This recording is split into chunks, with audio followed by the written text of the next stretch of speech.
औज़ुबिल्लाहि मिनश शैतानिर रजीम बिस्मिल्लाहिर्रहमानिर्रहीम। मैं राना शब्बीर हूँ और आप मेरा यूट्यूब फेसबुक चैनल देख रहे हैं।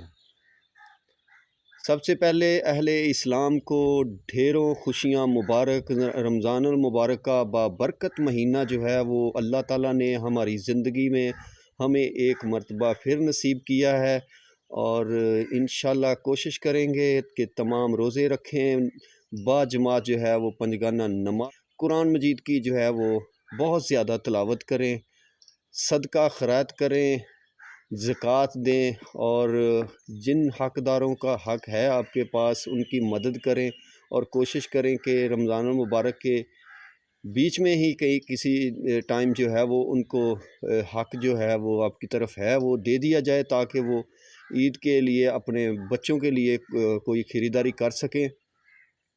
और दूसरी जो बड़ी अहम ख़बर है वो ये है कि आटे के जो मराकज़ कायम किए गए हैं पंजाब के मुख्तलिफ़ शहरों के अंदर फ्री आटा फ़राहमी के, वहाँ पर जो है वो बड़ी तकलीफ़ हो रही है लोगों को।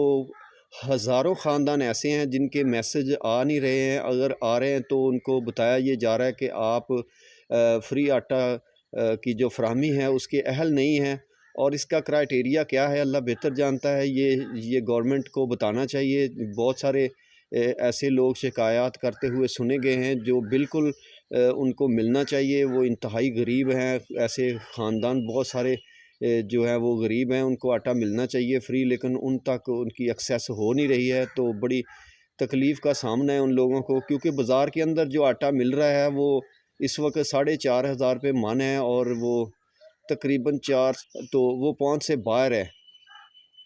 और अब असल ख़बरों की तरफ आते हैं। सबसे बड़ी न्यूज़ तो ये है कि इलेक्शन कमीशन ऑफ पाकिस्तान ने जो है वो पंजाब के अंदर जो इलेक्शन 30 अप्रैल को हो रहे थे उनको मुलतवी कर दिया है और मुलतवी फ़िलहाल कर दिया है और उसकी तारीख़ जो है उसको एक्सटेंड करके वो अक्टूबर की 8 तारीख को वो ले गए हैं। तो बहुत सारे जो है वो आइनी सवालात पैदा हो चुके हैं।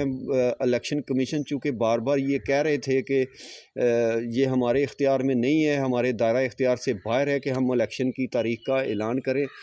तो अब अगर उन्होंने इलेक्शन को मुलतवी इस बुनियाद पर किया गया है कि फ़िलहाल जो है वो पंजाब के अंदर जो है वो साफ़ और शफाफ इलेक्शन का इनेकाद मुमकिन नहीं है।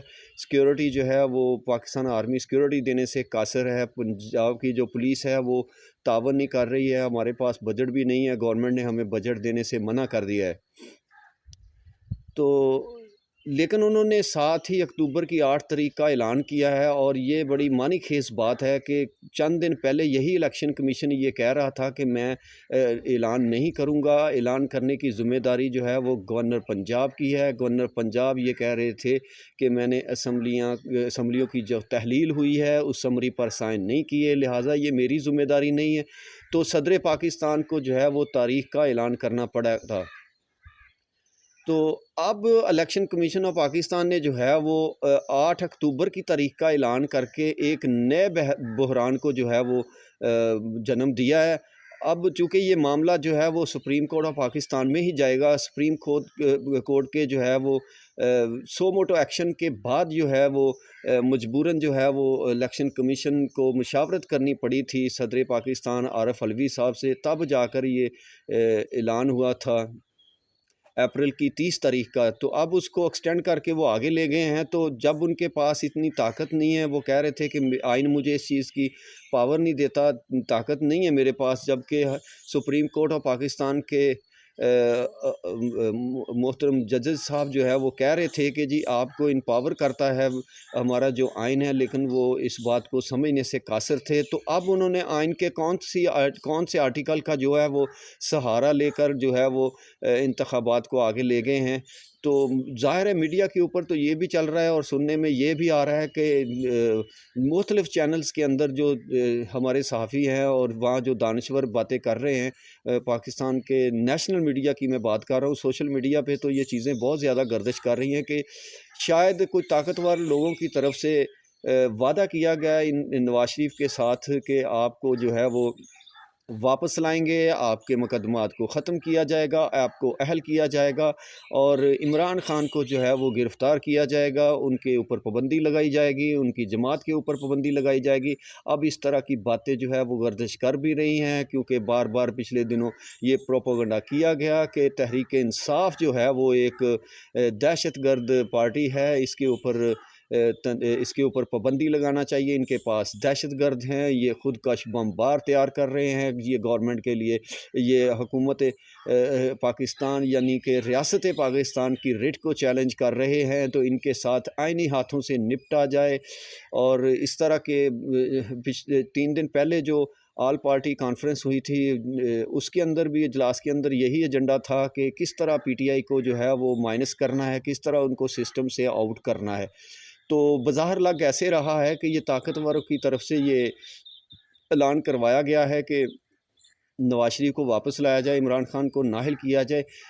तो लेकिन क्या ये तमाम बातें जो हैं वो सुप्रीम कोर्ट में जाकर ये इलेक्शन कमीशन इन बातों के जवाब दे पाएंगे, या उनके पास इसके लिए कोई वो पहले से क्या वो तैयार हैं? तो ये जाएगा डेफिनेटली केस, तो ये सारा जो है वो सुप्रीम कोर्ट में जाएगा और जज जो हैं वो इसके ऊपर फैसला करेंगे। अब बॉल जो है वो उनके जजों के कोर्ट में चली गई है, सुप्रीम कोर्ट में चली गई है। अब सुप्रीम कोर्ट के कांधों पर जो है वो बहुत बड़ी जो है वो ज़िम्मेदारी आ पहुंची है, क्योंकि आइनी मामला है, एक सूबे का मामला नहीं है।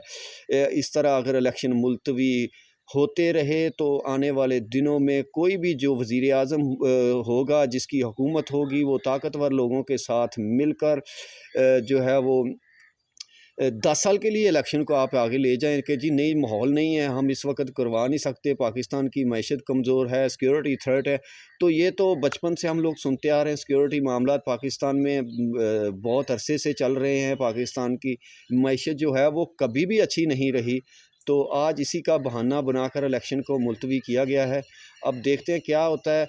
और मरीम नवाज़ साहबा पिछले चंद दिनों से बड़ी अग्रेशन में गुफ्तगू कर रही थी, और जो पाकिस्तान का मीडिया है, ख़ासकर 4-5 जो चैनल ऐसे हैं, वो उसको बहुत ज़्यादा दिखा रहे थे और उसके ऊपर बहुत डिबेट भी हुई है, उसको बहुत ज़्यादा जो है वो बैक किया गया है। और अब देखना ये है कि क्या ये नून लीग की पूरी एक हिकमत अमली थी, क्या ये ताकतवर जो हैं उनको पता था कि जो मोहतरमा मरीम नवाज़ साहबा है उनको इस तरह की गुफ्तगू करने देनी है, जबकि उन्होंने मोहतरम जो जज हैं हमारे, जो अदलिया है पाकिस्तान की, आला अदलिया, उनके जजों पर जो है वो बड़े संगीन किस्म के इल्ज़ामात लगाए हैं।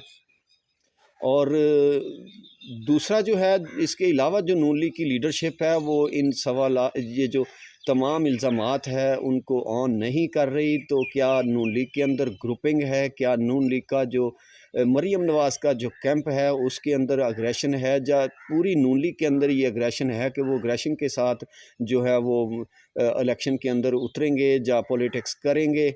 लेकिन अब देखना ये है कि सुप्रीम कोर्ट क्या फ़ैसला करती है। अरसा दराज से जो नारा लगा रही थी नून लीग, वोट को इज़्ज़त दो, वो तकरीबन दफन हो चुका है। वो उसके ऊपर मट्टी डाल दी गई है और उसकी फातह खानी हो चुकी है। अब उसको उसके ऊपर गुफ्तगू जो है वो नहीं करनी चाहिए, नून लीग को कतई तौर पर नहीं करनी चाहिए। और इसी तरह के कुछ बयानात पिछले दिनों जनाब मरियम सफ़दर के जो शौहर हैं, सफ़दर साहब, उन्होंने भी किया था इजहार इसी तरह की बातों का। उसके बाद उनकी ज़बानबंदी करवा दी गई थी और वो उसके बाद नज़र नहीं आए। इसके साथ साथ जो पाकिस्तान के बेशतर इलाकों के अंदर जो है वो तेज़ बारिशों का एक सिलसिला है जो शुरू हो चुका है, और ये बारिशें बड़ी ख़तरनाक है, ख़ासकर उन इलाकों के अंदर जो पाकिस्तान की फूड बास्केट हैं।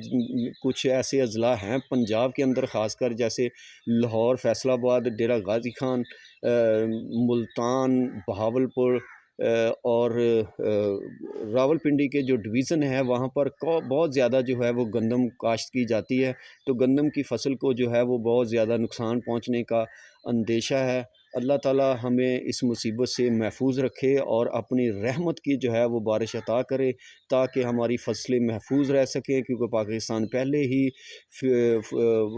खाने पीने के एशिया में खुद कफ़ील नहीं है। हमें हर साल अरबों डॉलर जो है वो बैरून मुल्क जो है वो देकर खाने पीने की अशिया जो है वो बाहर से इंपोर्ट करनी पड़ती हैं, दालें इंपोर्ट करनी पड़ती हैं।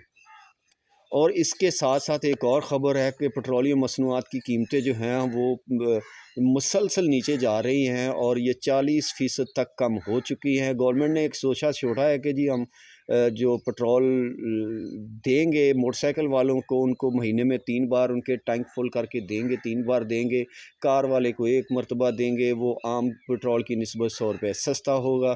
लेकिन ये कैसे होगा?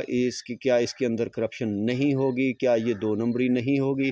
क्या हकदार को वो पेट्रोल मिलेगा? क्या गवर्नमेंट के पास ऐसा कुछ डाटा मौजूद है कि अगर मैं किसी पंप से 1 मरतबा टैंक फुल करवाता हूँ और वो बाइक मैं दूसरे भाई को देता हूँ, वो पेट्रोल निकाल लेता हूँ, तो दूसरे पंप वाला क्या इस चीज़ की शिनाख्त उसके पास मौजूद होगी कि वो ये पहचान सके कि इस मोटरसाइकिल के अंदर जो है वो पहले से तेल डाला गया है? क्योंकि पाकिस्तान का कोई भी ऑनलाइन सिस्टम जो है वो इतना अपग्रेड है नहीं है इस वक्त तक कि उसके अंदर ये खामियां ना हों। तो अगर खामियां हैं उसके अंदर तो डेफिनेटली ये करप्शन का नया दरवाज़ा खुलने जा रहा है। हो सकता है इसी आड़ में कुछ लोगों को नवाजने की जो है वो कोशिश की जाए। बहुत शुक्रिया। अस्सलाम वालेकुम।